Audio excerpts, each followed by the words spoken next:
अस्सलाम वालेकुम नाज़रीन, आज रूबरू प्रोग्राम में शमशाद खदरी साहब का हम ना सिर्फ बल्कि इस्तक़बाल करते हैं बल्कि उनका शुक्रिया अदा करते हैं कि उन्होंने अपने कीमती वक्त में से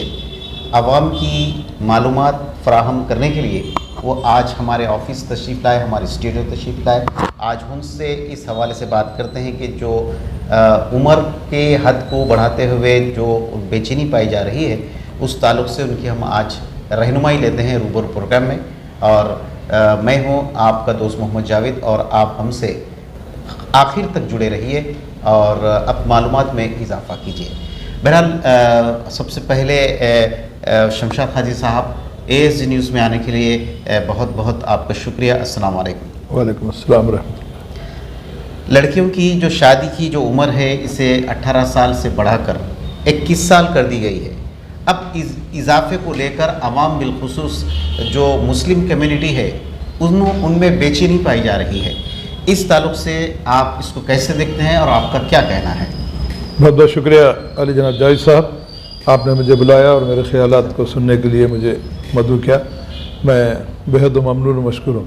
सबसे पहले तो आज का जो सबसे बड़ा सुलगता सवाल 18 साल से 21 साल जो हुकूमत ने कर दिया है, मैं सबसे पहले तो मरकज़ी हुकूमत से ये बात जानना चाहूँगा कि आखिर 18 साल से 21 साल की उम्र करने की वजह क्या है। हाँ, ये सबसे पहले तो जो है बगैर वजह के बगैर किसी उसके जो है आपने ऐलान कर दिया और पार्लियामेंट में उसको पेश कर दिया। खैर अल्हम्दुलिल्लाह अल्लाह का फजल ये हुआ कि पार्लियामेंट में बिल पास नहीं हो सका, सेलेक्ट कमेटी को भेजा, जो भी होने वाला है बहरकफ। मगर अब ये जो 18 से 21 साल का जो ऐलान किया गया है जी, सबसे पहले तो जावेद साहब मैं ये कहना चाहूँगा कि आज जिस तरीके से दस्तूर की धज्जियाँ उड़ाई जा रही हैं, जिस तरीके से दस्तूर का जो है एहतराम नहीं किया जा रहा है, उसके लिए मैं मरकज़ी हुकूमत के ऊपर सख्त जो है एहतजाज करना चाहूँगा कि आखिर बाबा साहब अम्बेडकर ने जो एक बड़ी जमहूरियत में जब इतना बड़ा दस्तूर बनाया गया था, सारी दुनिया में सबसे अच्छा दस्तूर हिंदुस्तान का था और सबसे लंबा और सबसे ज़्यादा दिन लेके दस्तूर को बनाया गया था ताकि जो अवाम ग़ुलामी की जंजीरों में 100 साल तक ग़ुलामी की जंजीरों में जो जकड़ी हुई थी,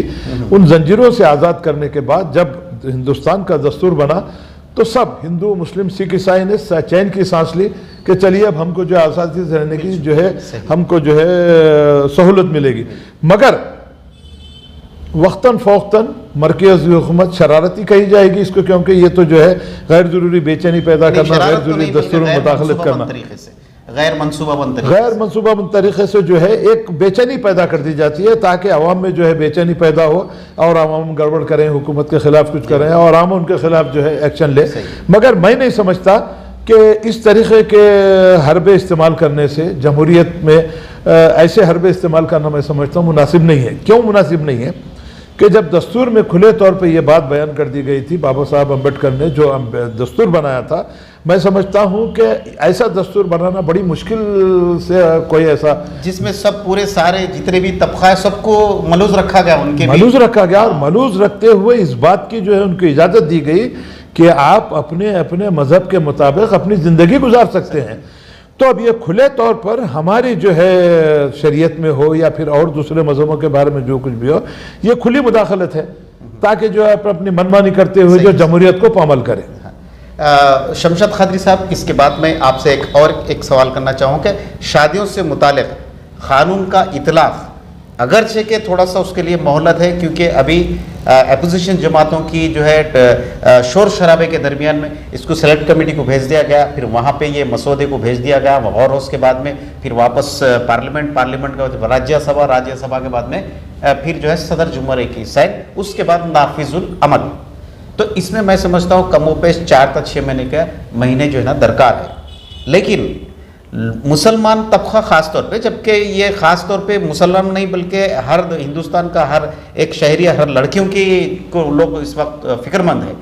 लेकिन बिलखुसूस शहर हैदराबाद में मुस्लिम जो 18 साल की उम्र को पहुंच चुकी है, ऐसी लड़कियों की इजलत के अंदर निकाह कर दे रहे और फिर बाद में विदाई तकरीब। तो उनके लिए आपका क्या मशवरा है? सबसे पहले तो जावेद साहब मैं ये कहना चाहूँगा कि हमारी आवाम में भी थोड़ी समझदारी आनी चाहिए, थोड़ा शऊर बेदारी पैदा होना चाहिए। कोई भी चीज़ होती जो है इतना जो है हरासमेंट हो जाता है, इतनी तरीके से परेशान हो जाते हैं अगर जल्दबाजी में शादियां करना है। मैं नहीं समझता कि अभी क़ानून का इतनी जल्दी इत्तलाक़ होगा। होना भी नहीं चाहिए, क्योंकि मगर मैं इस आपके स्टेट से, क्योंकि एक ज़रूरी चीज़ भी है ये, आप जिस तरीके से आपने इस मसले को उठाया है, मैं ख़ास तौर से तमाम जमहूरियत पसंद आवाम, जमहूरियत पसंद लीडरों से, MLAs, MPs, अपोजिशन लीडरों की अब ये जिम्मेदारी बनती है कि क़ानून की पासदारी और दस्तूर को बचाने के लिए ये सबसे अहम जिम्मेदारी अपोजिशन के कांधों पे जाती है। उसी के साथ साथ समाजी, मिली और जो भी सियासी तंजीमों की भी ये जिम्मेदारी बनती है कि हुकूमत के इस जो गैर जिम्मेदाराना इक़दाम जब होते हैं, जब ऐलानात होते हैं, तो ये अपोजिशन का काम होता है, क्योंकि अपोजिशन का मतलब ही ये होता है कि हुकूमत को रोक लगाना। जब तक आप हुकूमत को रोक नहीं लगाएंगे, एक तरफा फैसले होते रहेंगे, तो मैं समझता हूँ कि हिंदुस्तान की सालिमियत को बहुत बड़ा ख़तरा होने वाला है और हिंदुस्तान की जमहूरियत पे एक बहुत बड़ा वार है। और ऐसे खुसूसी तौर पर मुसलमानों के लिए ख़ास तौर से जो 18 से 21 साल जो उम्र की गई है, ये भी मुसलमानों की शरीयत में मुदाखलत है। मगर मैं मेरे तमाम मुस्लिम भाइयों से और दूसरे जितने भी अक़वाम के लोग यहाँ रहते हैं, इतनी जल्दबाजी की अपनी ज़रूरत नहीं है, थोड़ा सब्र कीजिए, उसके बाद जो है जैसा भी होना होगा। मगर आप इतनी जल्दी में शादी करके बाद में विदाई करेंगे, ये कोई बात समझ में नहीं आने वाली है। शमशाद कादरी साहब, सबसे पहले शहर हैदराबाद में ख़ास तौर पे कई एक ऐसे लोग हैं, हमारे एसजी न्यूज़ को भी फ़ोन करके इस ताल्लुक से मालूमात हासिल करना चाहते, अखबारात को कर रहे, TV स्टेशन को कर रहे कि भाई ये एक बेचैनी सी कैफियत पाई, भाई ये ऐसा है कहते ना, 21 साल तक है कहते ना। तो मैं जो है ना आपसे पूछना चाह रहा हूँ कि जो मज़हबी है या NGOs है या सियासी हो या मज़हबी हो या जो है ना ऐसी जो पर्सनैलिटीज़ है या ऐसी शख्सियात है, मुतमईन करने के लिए थोड़ा सा इनकी कुछ रहनुमाई करना ना आवाम की। ना जी, सबसे बहुत बहुत बहुत अहम सवाल आपने किया। अब आप देखिए, एक छोटी सी मिसाल आपको, 2% हमारे सिख बरादरी, सिख भाइयों ने आज हुकूमत को घुटने टेक दिए, हुकूमत को घुटने टेकने पे मजबूर किया और हुकूमत उनके सामने झुकी। तो क्या अपोजिशन जमातें जिनके पार्लियामेंट में अच्छी खासी तादाद मौजूद है, MLAs हैं, हर जगह जो है उनकी ताकत है, तो अब ये मैं समझता हूँ कि सियासी जमातों के MPs, MLAs जितने भी लोग हैं, NGOs का भी काम है ना, और तमाम NGOs, मजहबी लोग हैं, NGOs हैं, मजहबी जो है तंजीमें हैं, सियासी तंजीमें हैं, मिली तंजीमें हैं, वेलफेयर एसोसिएशन है, इन तमाम की जिम्मेदारी बनती है कि जो आवाम, नाखंदा आवाम है, जो बेचारे परेशान हाल जिंदगी गुजार रहे हैं अपने बच्चों, क्योंकि पहले एक चीज़ सबसे पहले जावेद साहब ये बात कहना चाहूँगा कि आज माँ बाप बच्चों की शादियों के लिए, हज़ारों बच्चे ऐसे हैं जो शादियों के बगैर घर में बैठे हुए हैं। हाँ। अब मौके को गनीमत जानते हुए वो लोग शादी करना चाहते हैं। मगर मैं खुसूसी तौर पर सोनिया गांधी जी और जितने भी अपोजिशन लीडर्स हैं, जितने भी समाजी तंजीमें, जितनी मिली तंजीमें, जितने सोशल ऑर्गेनाइजेशन है, उनकी अब अपनी जिम्मेदारी बनती है कि हुकूमत को घुटने टेकने पर, हुकूमत को इक़दाम से रोकने के लिए वो आगे बढ़े, चाहे इसके लिए हमारे को किसी किस्म की भी कुर्बानी देनी पड़े। जब तक हम अपनी कुर्बानी नहीं देंगे, किसी चीज़ का हासिल होना बहुत मुश्किल है। मैं वही मिसाल फिर दूंगा कि हमारे सिख भाइयों ने जिस तरीके से इत्तेहाद और मुत्तहिद रहते हुए अपने मुतालबात को मनवाए हैं, आज हरदम मोदी हुकूमत ने उनके सामने ढुकने देते हुए उनके मुतालबात को मंजूर किया। किसानों की तरफ है या किस तरफ है जो आप जो बोलना चाह रहे हैं कि जो घुटने टेके, तो कौन से उन्वान के ऊपर और कौन से किसान के ताल्लुक से आप? किसानों के ताल्लुक से। हाँ, तो किसानों के ताल्लुक, जैसा कि वो लोग कम रहने के बावजूद भी उन्होंने अपनी बात मनवाई। तो क्या अपोजिशन के पास MPs है, वाफर मकदार में MPs हैं, MLAs है और समाजी कारकुन हैं, बहुत से जो है ऐसे लोग हैं जो जमहूरियत पे यकीन रखते हैं। अब उनकी जिम्मेदारी बनती है कि हुकूमत को जो है इस काम से रोकने के लिए आगे बढ़ते हुए कुर्बानियाँ देना ज़रूरी है इस वक्त। एक आपसे एक सवाल है शमशाद कादरी साहब के, चंद दिन पहले वुमेन कॉलेज नामपल्ली, उसमें चंद मुस्लिम खवातीन स्टूडेंट्स, लड़कियों को ठहरा करके वहाँ के एक BJP का एक कॉरपोरेटर उनके मोदी, वज़ीर आज़म मोदी की जो है ना फ़ोटो को दूध से नहला के फिर एक प्रोग्राम करा, तो उससे ये जो है ना उन्हें तासर देने की कोशिश करा उन्हें। उसका जो मकसद था कॉरपोरेटर का BJP के, उनका तासर ये था कि मुस्लिम लोग इसकी तायद करें या मुस्लिम लोग के ताल्लुक़ से इसकी ये बिल है। तो जबकि ये ज़हनी तौर पे वो स्टूडेंट्स का, मुसलमान बच्चियों का जहन बनाया जा रहा है, एक साजिश के तौर पे जहन जो है ना वो हमला बनाने के लिए किया जा रहा है। मेरा सवाल ये है कि भाई ये जो बिल है मुसलमानों के है क्या खाली, या नहीं और किसी का है? बिल तो सबके लिए इतलाक़ है ना, तो उसको भी मुसलमानों से जोड़ने की नापक जो है ना कोशिश की जा रही है। अब मेरा सवाल ये है कि 18 साल की उम्र में आजकल रिश्ता ढूंढने तक ही तकरीबन 20-21 तो हो ही जा रहा है, तो फिर हमको परेशान होने की ज़रूरत क्या है? और ये बिल मुसलमानों से मंसूब करना कहाँ तक ये दुरुस्त अमल है? तो बड़ा अच्छा सवाल है जावेद साहब, क्योंकि जो लोग गलती करते हैं वो ऑटोमेटिक अपने सामने अपने आप को पेश कर देते हैं। अब एक बात की मैं आपसे ये बात कहना चाहूँगा, जिस तरीके से कारपोरेटर ने ये बात ये एहसास दिलाया कि मुस्लिम खवातीन खड़े रह के मोदी को जो है दूध से नहलाए और मुस्लिम खवातीन इसके जो है ताइज और फेवर में है, मैं समझता हूँ कि एक पागलपन है और एक जो है शरपसंदाना इक़दाम है। क्योंकि चंद लड़कियों को डरा के धमका के खड़ा करना, या आजकल तो पैसे का मामला ऐसा है। और सबसे पहली चीज़ जो मुझे शक इस बात का है कि उस बुरखे के पीछे वुमेन कॉलेज के स्टूडेंट्स है, वो नहीं वुमेन कॉलेज के स्टूडेंट है, सही है, ठीक है, मगर बुरखे के पीछे कौन है उसका किसका अंदाजा क्या होगा आपको? ये हद ये होगी कि जब मीडिया से बातचीत कर रहे तो मुस्लिम औरतों से बाइट दिला रही, भाई सबसे दिलाओ ना, सबसे। हाँ, तो आप जो बात कही, तो इसका मतलब ये है कि हुकूमत जानबूझ के ये मुसलमानों को परेशान करने के लिए बिल लाने के लिए इसकी तैयारी कर रही है। जिस तरीके से कारपोरेटर ने मुस्लिम खवातीन के जरिए से कुछ बैठ दिलाने की कोशिश की है, वो टारगेट बनाते, उसका मतलब ये है कि खुली तौर पे मुसलमानों के लिए है। और मैं मुसलमान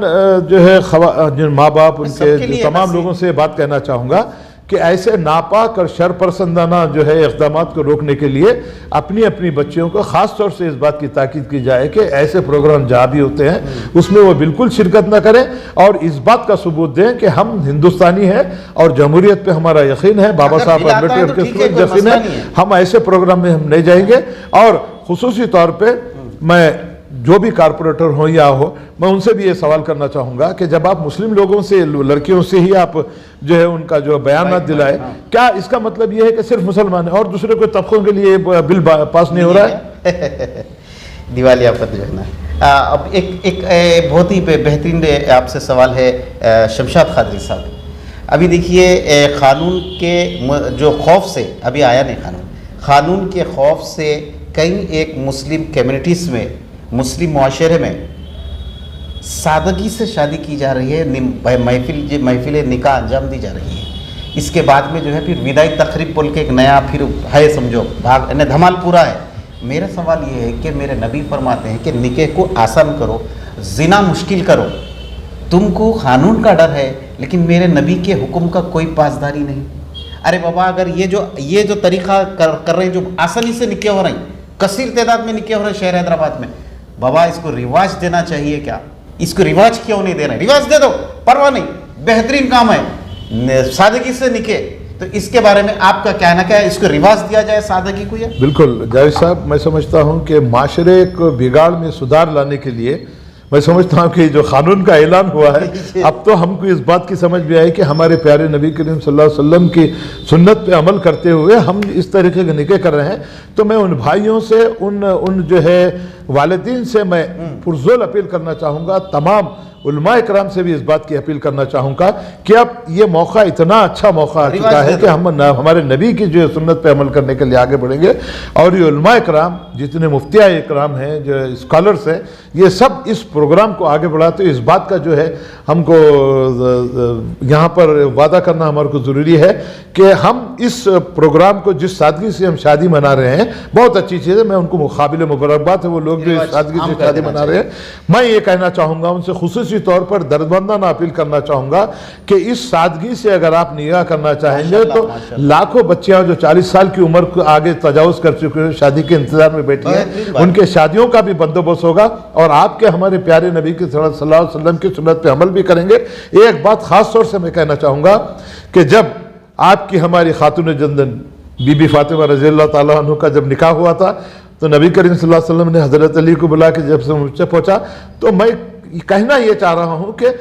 नबी करीम सल्लल्लाहु अलैहि वसल्लम खातून जन्नत बीबी फातिमा की शादी से बढ़ के, उनसे निगाह से बढ़ के और कोई बात हो नहीं सकती। मैं तमाम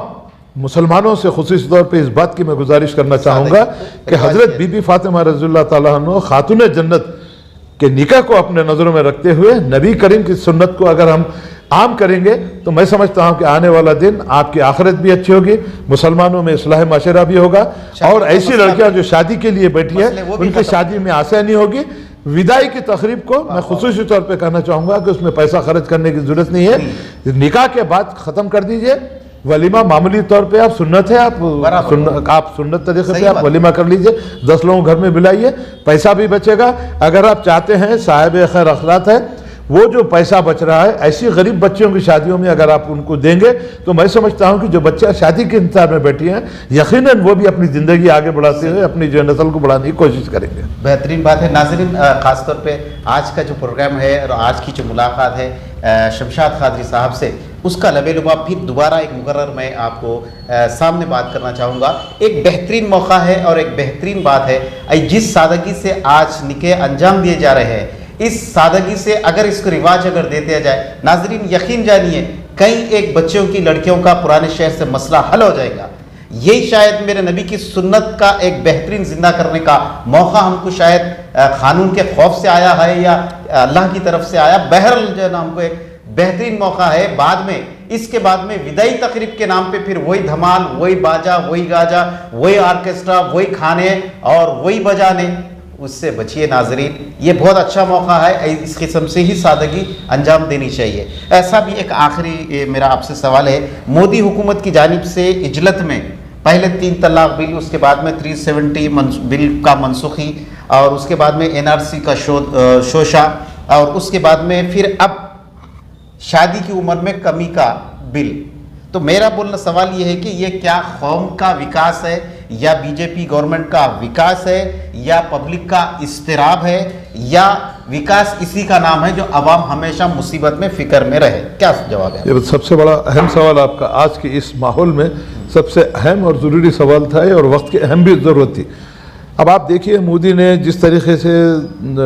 मोदी हुकूमत आने के बाद, बीजेपी हुकूमत आने के बाद जिस तरीके से नित नए तरीके से अक़लियतों को, ख़ास तौर से अक़लियतों को जिस तरीके से परेशान कर गया, या NRC हो या फिर और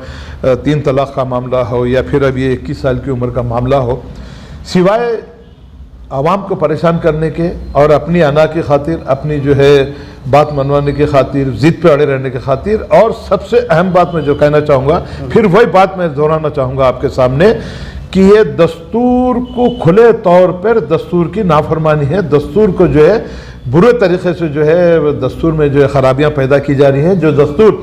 सारी दुनिया में शोहरत रखता था, उस दस्तूर को जो है धज्जियाँ उड़ाई जा रही हैं। असल मकसद ये है कि दस्तूर को जो है बदला जाए, दस्तूर में जो तब्दीलियाँ लाकर इस तरीके की शोबदेबाजी की जाए, जो मैं समझता हूँ कि इतने बड़े जमहूरी मुल्क में नहीं है। इंशाअल्लाह ताला की ज़रूरत है, कौम के लिए नौकरियों की ज़रूरत है। हाँ बिल्कुल, जो है ना इस वक्त लोग परेशान है, किसान परेशान है, अवाम परेशान है, कोविड का मसला चल रहा, लेकिन वो सब छोड़ के ये बिलों के पीछे मैं सबसे बहुत अच्छा सवाल किया आपने। इस वक्त मैं समझता हूँ कि मोदी साहब को ये जानना चाहिए कि यकीनन आपका राज चल रहा है, बीजेपी हुकूमत चल रही है, हमको इससे किसी किस्म का ऑब्जेक्शन नहीं है। आज आप रहेंगे, कल को दूसरे आ जाएंगे, मगर होना तो ये चाहिए मोदी साहब, जिस नारे के साथ आपने हुकूमत बनाई थी, सबका साथ सबका विकास, 15 लाख जमा, फलां अमर ढमक, बहुत से ऐसे वादे किए थे जिसकी जो तशरीह हमारे अमित शाह साहब ने ये कर दी थी, तो जुमला था। खैर आप जुमले बहुत कहते हैं, ये जुमले कहना छोड़ दीजिए। मैं खुसूसी तौर पर मोदी साहब से ये बात कहना चाहूँगा कि अब भी वक्त समझ जाइए, ये गैर ज़रूरी किस्म के जो है कानून की पासदारी कीजिए, दस्तूर पर अमलवारी सही तरीके से अमलवारी कीजिए ताकि सारी दुनिया में आपके नाम न आते हो। और आखिर में जावेद साहब आपकी इजाज़त से एक बात कहना चाहूँगा कि अब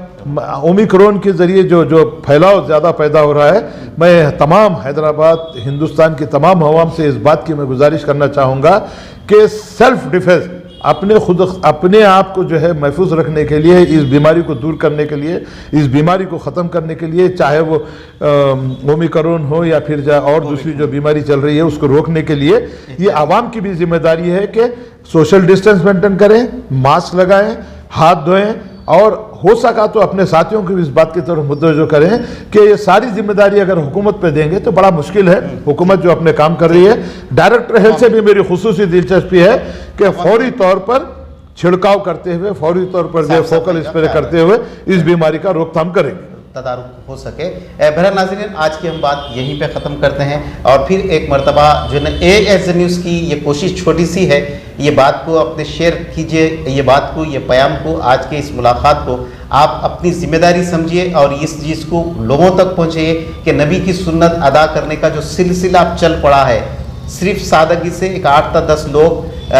सादगी के साथ में नेकी की महफिल की जो अंजाम दी जा रही है, इसको रिवाज को आम कीजिए, बहुत बेहतरीन मौका है। और बाद में फिर विदाई के नाम पर फिर वही बाजा गाजा और धमाल, इससे बचिए। अल्हम्दुलिल्लाह बहुत ही कम पैसों के अंदर जो है ना निके हो रहे हैं। आप देखिए सैकड़ों निके हो रहे हैं हर एरिया में। आप काजियों से पूछिए,